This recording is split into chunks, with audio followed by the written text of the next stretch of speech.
Selamat pagi, salam habatus, hidupku bagi Kristus. Kita kembali bertemu lagi untuk belajar firman Tuhan. Kita selalu awali dengan berdoa. Mari kita berdoa bersama-sama. Bapa kami di dalam surga, di dalam Tuhan Yesus Kristus, terima kasih hari ini kembali kami belajar akan firman-Mu.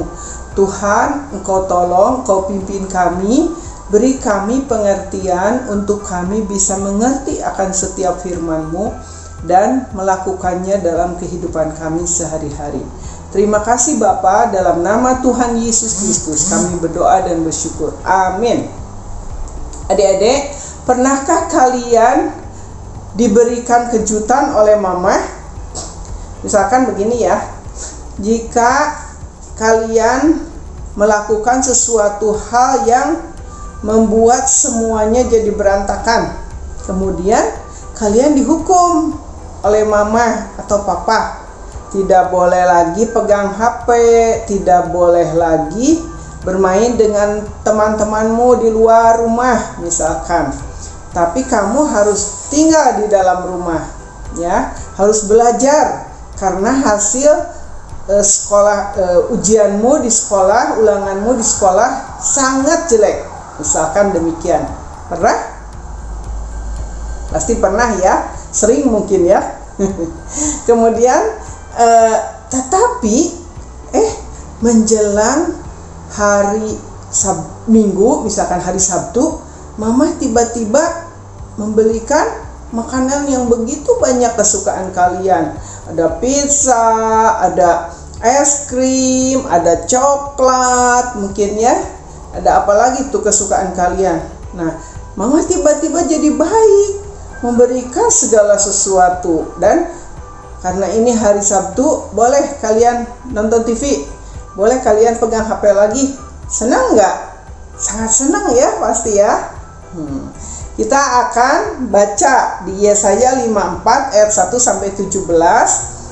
Apa yang terjadi di sana? Yuk kita baca sama-sama. Mungkin ibu nggak akan baca secara berurut, tapi yang penting-pentingnya saja ya. Kalian baca, buka Alkitabnya di rumah. Yuk sama-sama. Perjanjian damai dengan Sion. Bersorak-sorailah hai si mandul yang tidak pernah melahirkan. Bergembiralah dengan sorak-sorai dan memekiklah hai engkau yang tidak pernah menderita sakit bersalin, sebab yang ditinggalkan suaminya akan mempunyai lebih banyak anak daripada yang bersuami, firman Tuhan. Lapangkanlah tempat kemahmu dan bentangkanlah tenda tempat kediamanmu. Janganlah menghematnya, panjangkanlah tali-tali kemahmu dan pancangkanlah kokoh-kokoh patok-patokmu, sebab engkau akan mengembang ke kanan dan ke kiri. Keturunanmu akan memperoleh tempat bangsa-bangsa dan akan mendiami kota-kota yang sunyi. Janganlah takut, sebab engkau tidak akan mendapat malu. Janganlah merasa malu, sebab engkau tidak akan tersipu-sipu. Sebab engkau akan melupakan malu keremajaanmu dan tidak akan mengingat lagi aib kejandaanmu. Sebab yang menjadi suamimu ialah Dia yang menjadikan engkau. Tuhan semesta alam namanya. Yang menjadi penebusmu ialah Maha Kudus Allah Israel. Ia disebut Allah seluruh bumi. Hanya sesaat lamanya aku meninggalkan engkau, tetapi karena kasih sayang yang besar aku mengambil engkau kembali. Dalam murka yang meluap aku telah menyembunyikan wajahku terhadap engkau sesaat lamanya. Tetapi dalam kasih setia abadi aku telah mengasihani engkau, firman Tuhan penebusmu. Keadaan ini bagiku seperti pada zaman Nuh, seperti aku telah bersumpah kepadanya bahwa air bah tidak akan meliputi bumi lagi. Demikianlah aku telah bersumpah bahwa aku tidak akan murka terhadap engkau dan tidak akan menghardik engkau lagi. Nah, waktu itu bangsa Israel kan dibuang ke Babel ya. Karena apa? Sudah sangat tidak dengar-dengaran kepada Tuhan. Tuhan hukum ya, buang ke Babel. Dia merasakan ketidaknyamanan begitu ya, dijajah. Nah, tapi Tuhan tidak membuang terus bangsa Israel. Karena apa tadi? Karena kasih sayang yang besar, kata Tuhan ya. Jadi Tuhan tidak terus menghukum bangsa Israel, bangsa yang sangat tegar tengkuk, yang sangat tidak dengar-dengaran begitu ya kepada Tuhan. Padahal Tuhan sudah begitu besar mengasihi dia. Nah, akhirnya Tuhan membebaskan mereka, Tuhan membawa kembali mereka ke tanah perjanjian ya, supaya apa? Mereka hidup senang lagi, hidup mudah lagi, hidup penuh dengan apa yang mereka perlukan di sana ya. Tuhan pelihara mereka. Nah, di sini kita dapat melihat bahwa Tuhan yang kita sembah itu adalah Tuhan yang besar, Tuhan yang penuh kasih sayang kepada kita. Jadi mungkin saat ini kita sedang mengalami hal-hal yang sangat menyakitkan, hal yang sangat menyedihkan, tetapi Tuhan mau supaya kita tetap panjangkanlah tali-tali kemahmu, pancangkanlah kokoh-kokoh patok-patokmu, lapakkanlah tempat kemahmu, bentangkanlah tenda tempat kediamanmu. Jadi kita harus melapangkan hidup kita untuk Tuhan masuk di dalam hidup kita, untuk kita dengan sepenuh hati fokus kepada Tuhan, bahwa kita adalah punya Tuhan yang besar, Tuhan yang penuh kasih sayang. Jadi hal-hal yang menyakitkan, hal-hal yang membingungkan, hal-hal yang membuat sekarang ini kita sedih karena tidak nyaman, itu tidak akan terjadi selamanya ya. Jadi tunjukkanlah kepada Tuhan bahwa kita setia, bahwa kita juga menghormati keberadaan Tuhan, bahwa kita mengasihi Tuhan dengan sepenuh hati, karena Tuhan Yesus yang sudah mati di atas kayu salib menebus segala dosa-dosa kita, ketidakmampuan kita, kesakitan kita, penderitaan kita, sakit penyakit kita sudah diambilnya oleh Tuhan Yesus. Dosa-dosa kita yang begitu banyak keji, Tuhan sudah angkat semua itu di atas kayu salib. Tuhan sudah tanggung semua itu di kayu salib. Kita harus selalu ingat akan hal ini. Jadi tidak boleh bersedih hati karena sesuatu yang sementara, karena sesuatu yang menyakitkan saat ini, karena sesuatu yang sepertinya kok nggak cepat-cepat berlalu ya.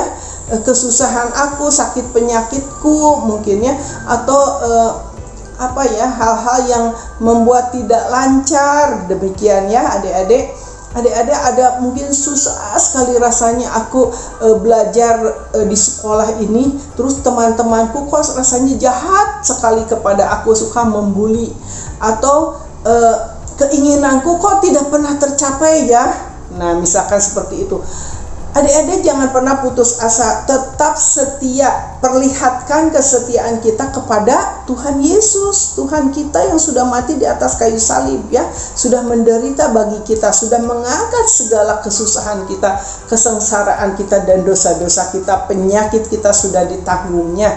Nah, tadi kan kata Tuhan juga bilang kepada bangsa Israel bahwa kemarahan Tuhan tidak akan lama. Tapi mereka dibawa kembali karena apa? Kasih sayang Tuhan. Tuhan itu selalu mengasihi kita. Jadi tidak pernah kita dibencinya. Tuhan selalu menyayangi, memelihara dan menolong, menopang.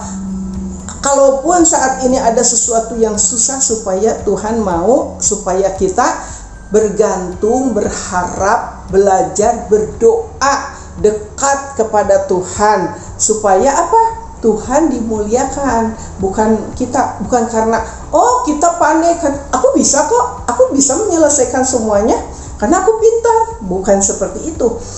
Karena dengan kita mendekat kepada Tuhan, dengan kita berdoa terus, Tuhan bantu aku, Tuhan tolong aku, Tuhan aku tidak mampu, dengan demikian Tuhan tolong, akhirnya apa? Terima kasih Tuhan, karena aku punya Tuhan yang besar, maka aku bisa menyelesaikan semua kesusahan ini. Sakit penyakitku sudah disembuhkan, Tuhan sudah menolong aku, membawa aku mendekat kepada Tuhan, aku rajin dan setia, Tuhan mendengar doa aku, terima kasih Tuhan sudah pelihara aku. Jadi kan ada ucapan syukur dari kita ya. Nah, jadi murka Tuhan tidak selamanya. kemarahan Tuhan tidak selamanya. Itu hanya untuk supaya kita dekat kepada Tuhan. Kekejutan yang diberikan Tuhan itu apa? Mendatangkan hal yang terbaik buat kita, supaya kita tetap setia, tetap taat, tetap hidup benar di hadapan Tuhan. Mari kita berdoa. Bapa yang baik, kami mengucap syukur Tuhan mau memberikan kejutan kepada kami, supaya kami mendekat kepada Tuhan, supaya kami memuliakan Tuhan atas pertolongan yang sudah Tuhan berikan kepada kami. Terima kasih Bapa buat firman-Mu hari ini. Biarlah kami terus setia dan dengar-dengaran kepadamu, supaya kami mendapatkan kejutan yang luar biasa. Kami ditolong Tuhan, kami sudah mendapat keselamatan itu, dan kami akan mendapatkan berkat-berkat yang luar biasa selanjutnya. Terima kasih Bapa, dalam nama Tuhan Yesus Kristus kami berdoa dan bersyukur. Amin. Sampai bertemu lagi di Habatus yang akan datang. Tuhan Yesus memberkati.